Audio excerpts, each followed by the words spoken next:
Hola a todos y bienvenidos. Hoy vamos a meternos de lleno en una de las herramientas más potentes de la psicología, la terapia cognitivo-conductual, o TCC para abreviar. Vamos a descubrir cómo nos enseña a ser, en cierto modo, arquitectos de nuestra propia mente. A ver, pensemos en una situación súper común, ¿vale? Se recibe un email de un superior que solo dice urgente. Y de repente, ¿qué pasa? El corazón se acelera, la mente empieza a ir a 1000 por hora. ¿Cómo es posible que una sola palabra tenga tanto poder sobre nosotros? Pues esto nos lleva directos al núcleo de lo que vamos a analizar hoy. Pues bien, aquí está la clave de todo. Y ojo, que es una idea de hace casi 2000 años, que es la base de la TCC. El problema real, el que nos afecta, no es el correo en sí, es la historia que nuestra mente se monta alrededor en una fracción de segundo. Vale, pues vamos a empezar por el principio. El primer gran pilar de la TCC, que de primeras puede sonar un poco raro. El acontecimiento en sí no es la fuente de nuestras emociones. Vamos a explorar por qué la situación en realidad es neutra. La TCC se basa en una idea potentísima, que nuestros pensamientos no son algo que simplemente pasa por la cabeza y ya está. No. Influyen directamente en cómo nos sentimos y en lo que hacemos. Y claro, la gran promesa de todo esto es que si logramos reestructurar esos pensamientos, podemos cambiar cómo nos sentimos y cómo actuamos. A ver, volvamos al ejemplo del correo para que se entienda bien. La situación, recibir ese email que dice urgente. Es un hecho, sin más. Luego viene el pensamiento automático, que podría ser algo como, he hecho algo mal, me voy a meter en un lío. Y a partir de ahí, la emoción y la conducta, ansiedad, preocupación y quizás hasta evitar la tarea. Lo más importante aquí, la clave de todo el modelo, es que es el paso 2, el pensamiento, el que de verdad causa el paso 3. No es el email, es lo que pensamos sobre el email. Vale, esto nos lleva a la siguiente pregunta, ¿no? Si el pensamiento automático es el que lía todo, ¿de dónde sale? ¿Por qué aparece? Bueno, para entenderlo, tenemos que bajar un nivel más, a lo que en TCC se llaman las creencias nucleares. Imagina que estos esquemas son como unas gafas que llevamos puestas todo el tiempo. Si las lentes son, por ejemplo, de color gris, pues todo lo que veamos va a tener ese tono grisáceo, ¿no?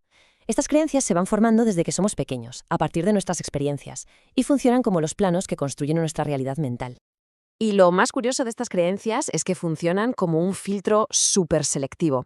Hacen que nos fijemos solo en la información que las confirma y que ignoremos todo lo que podría contradecirlas. Por eso un esquema muy rígido es tan difícil de cambiar, sobre todo cuando el estrés, ¡pum!, lo activa.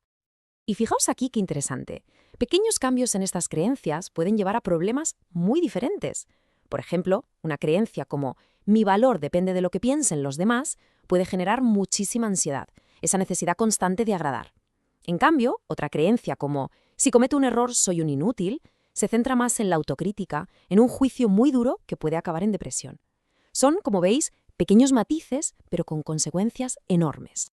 Muy bien, ya tenemos la base, los cimientos, esas creencias nucleares. Ahora, ¿cómo se ven en el día a día? Pues si las creencias son los cimientos, los pensamientos automáticos son como las grietas que aparecen en la pared. Y muchas veces, estas grietas son en realidad fallos en nuestro sistema de razonamiento. Estos son los pensamientos que ¡zas!, nos asaltan de la nada. No es que nos sentemos a razonar profundamente, no, simplemente aparecen. Son como el titular súper sensacionalista de un periódico en nuestra mente, y lo peor es que casi siempre nos los creemos sin dudarlo un segundo. Aquí tenemos algunos de los bugs o fallos más comunes de nuestro software mental. Volviendo al email urgente, la mente puede caer en la trampa de la lectura de mente, dando por hecho que el jefe está enfadado, o en el catastrofismo, imaginando el peor escenario posible. Ojo, reconocer estas trampas es el primer paso y el más importante para poder desactivarlas. Vale, hemos identificado el problema, hemos visto de dónde viene. ¿Y ahora qué? Pues ahora entramos en la fase de la solución, el arte de reencuadrar. Y aquí hay un punto que es clave, importantísimo. No se trata de forzarse a pensar en positivo, no. Se trata de aprender a pensar de una forma más realista, más ajustada a los hechos. La idea central es esta. Se trata de adoptar una postura de curiosidad, no de juicio. En lugar de ser, a la vez, el acusado y el juez de nuestros propios pensamientos, la idea es convertirnos en una especie de detective que simplemente busca pruebas, busca los hechos. Claro, esta es la pregunta del millón, ¿no? Si estos pensamientos son tan rápidos, tan automáticos y nos los creemos tanto, ¿qué herramientas tenemos para ponerlos en duda? Pues la TCC nos da un método muy claro y estructurado para hacerlo. Esto se llama cuestionamiento socrático, y son preguntas que parecen sencillas pero que son increíblemente potentes. Por ejemplo, la de qué se le diría a una persona amiga que tuviera este pensamiento es súper útil. ¿Por qué? Porque casi siempre somos mucho más compasivos y racionales con los demás que con nosotros mismos. Estas preguntas son la base, sí, pero ¿cómo las aplicamos en el día a día de forma sistemática? Pues esto nos lleva a nuestro kit de herramientas. Vamos a ver una técnica muy concreta que básicamente empaqueta todo lo que hemos estado viendo en un ejercicio súper práctico. Se trata de una de las herramientas fundamentales de la TCC. Se llama la técnica de la triple columna. Y es genial porque nos obliga a pasar de ese piloto automático a un análisis consciente y bien estructurado. A ver, ¿cómo funciona? Es muy sencillo. Primer paso, en una columna anotamos el pensamiento automático que nos está generando malestar. Por ejemplo, mi jefe piensa que he metido la pata. En la segunda columna, identificamos la distorsión, o sea, le ponemos nombre a la trampa mental. En este caso podría ser lectura de mente o catastrofismo.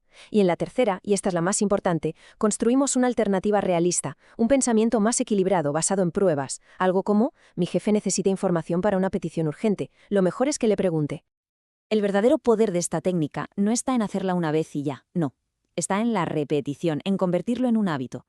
Con la práctica, lo que se consigue es crear un pequeño espacio entre el estímulo y la respuesta, y es justo en ese espacio donde reside nuestra capacidad para elegir una reacción más sana. Y el objetivo es básicamente lo que vemos aquí. No se trata de eliminar por completo el pensamiento negativo. A veces seguirán apareciendo. La clave está en reducir drásticamente el grado en que nos los creemos. Pasar de darle una credibilidad del 90% a solo un 20%, bueno, pues eso cambia por completo la respuesta emocional. En resumen, de lo que se trata es de esto. La TCC nos devuelve el timón. Nos enseña que, aunque no podamos controlar siempre lo que pasa afuera, sí que podemos aprender a gestionar cómo lo interpretamos.